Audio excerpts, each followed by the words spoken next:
हिमाचल में बैठा है, कोई उड़ीसा में बैठा है, कोई बंगाल में बैठा है। यहाँ कौन कानून बनाएगा? इसलिए केंद्रीय कानून की आवश्यकता है। आप बेवकूफ बनाकर राम जन्मभूमि के विषय को लेकर संसद से कानून बनाएंगे।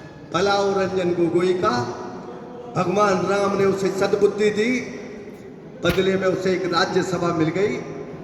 एक राज्यसभा पर उसने जितना बड़ा काम किया, एक वह व्यक्ति जीवन में स्मरणीय रहेगा और दूसरा बाबू कल्याण सिंह जी, जिन्होंने अपनी सरकार होते हुए भी कहा कि मैंने राम मंदिर के उन राम भक्तों के लिए जो किया वो मैंने किया, इसके लिए मुझे सजा भी काटनी पड़े, मुझे जेल भी जाना पड़े तो मैं जेल जाने को तैयार हूं। ऐसे राम भक्तों का सम्मान करने वाले संगठन का नाम अंतर्राष्ट्रीय हिंदू परिषद राष्ट्रीय बजट का।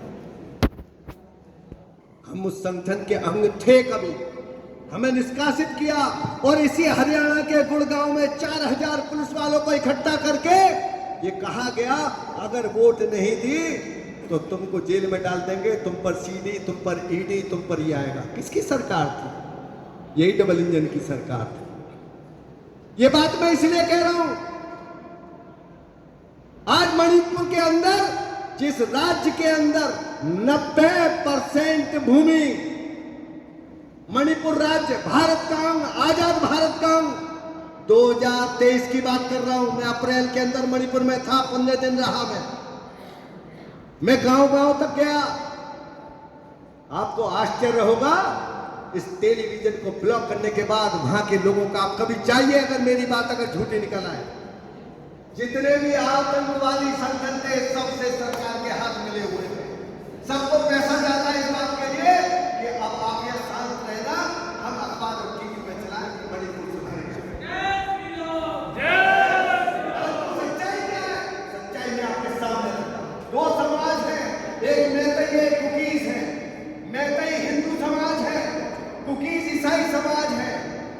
60% हिंदू समाज है मणिपुर के अंदर, जिसको हमने मैतई कहा है, लेकिन मणिपुर की केवल 10% भूमि पर निवास करता है। कितनी?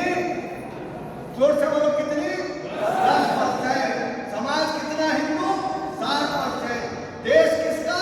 हिंदुओं का। भूमि किसकी? भारत की। और समाज का 60% जो हिंदू समाज है वो केवल मणिपुर की 10% भूमि पर रहता है। और जो उसी राज्य के अंदर 38% कुकीज ईसाई समाज है, जो आतंकवाद करता है, जो अफीम की खेती करता है, जो म्यांमार के आतंकवादियों से मिलकर हाथ मिलाकर सीमा पर स्मगलिंग और व्यापार करता है, उस ईसाई समाज का कब्जा मणिपुर की 90%